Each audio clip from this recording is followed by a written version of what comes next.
আমি বুঝলাম না তোমার কেন মনে হইলো যে আব্বা আমারে কইলে আমি আব্বার লগে চলে যাব। আমি এই বাড়ি ছেড়ে কোথাও যাবো না।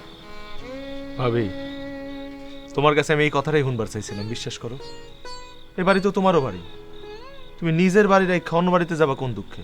আমি একটা বিষয় কিন্তু বুঝলাম না, এই বিষয়ে আমি কিন্তু আব্বার লগে কোনো কথা কই নাই। হ্যাঁ, মাথায় হঠাৎ করে এই বিষয়টা কোত্থেকে আইলো এটা আমি বুঝতেছি না। তুমি তোমার নিয়ে অনেক চিন্তা করে তো এই লেগে আছে। তো একটা কথা আমি খুব স্পষ্ট করে তোমারে কয়ে রাখি, কি? তুমি যদি তাবের কথা মতো হাসাইও একটা পোলারে বিয়া করো, আমাকেও কারোই সাধ্য নাই তোমার আটকানোর। তাই তাই কি? আমার ভাতিজারে তুমি সঙ্গে করে লইতে পারবা না। এ আমাকে বংশের বাত্তি, এ আমাকে বাড়ির পোলা হয়ে অন্য বাড়িতে গিয়ে কেন বড় হইব?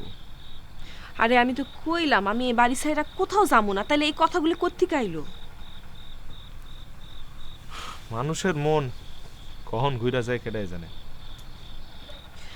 দুলা, তুমি নিশ্চিন্ত থাকতে পারো যে আমার মন ঘুরবো না।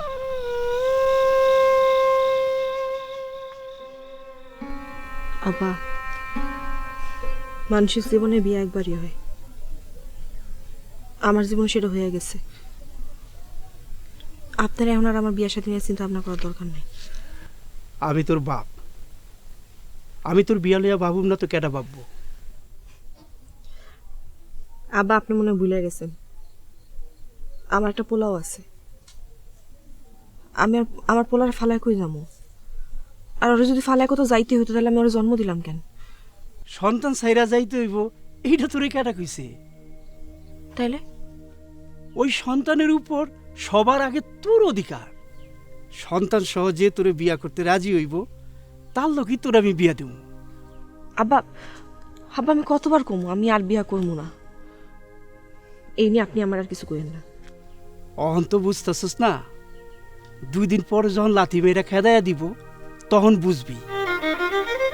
আমাকে পাশের গ্রামে গোলাম রসুলের মাইয়ার কপালে কি পরিণতি হয়েছে তুই জানোস না? আব্বা, সবার ভাগ্য একরকম হয় না, আর এই নিয়ে আপনার ভাবান কোনো দরকার নেই। আলাল যখন ধার কইরা বিদেশ যেতে চাইছিল তখন আমি আপত্তি করছিলাম, হনস নাই, ফল পাইতেছিস না হাতে নাতে। অহন আরেকটা ভুল তোরে করতে দিমু, এইটা তুই ভাবলি কি কইরা? আব্বা, এইসব শুনতে আমার একদম ভালো লাগতেছে না। আমারও কথা কইতে ভাল লাগতেছে না। যেখানে তোর ভবিষ্যতের প্রশ্ন সেখানে তো আমি মুখ বুঝা থাকতে পারি না। মনে মনে প্রস্তুতি ল, তোর পোলা 1 মাস হইয়া গেলি আমি আইসা তোরে লইয়া যামু, কথাটা কইয়া গেলাম।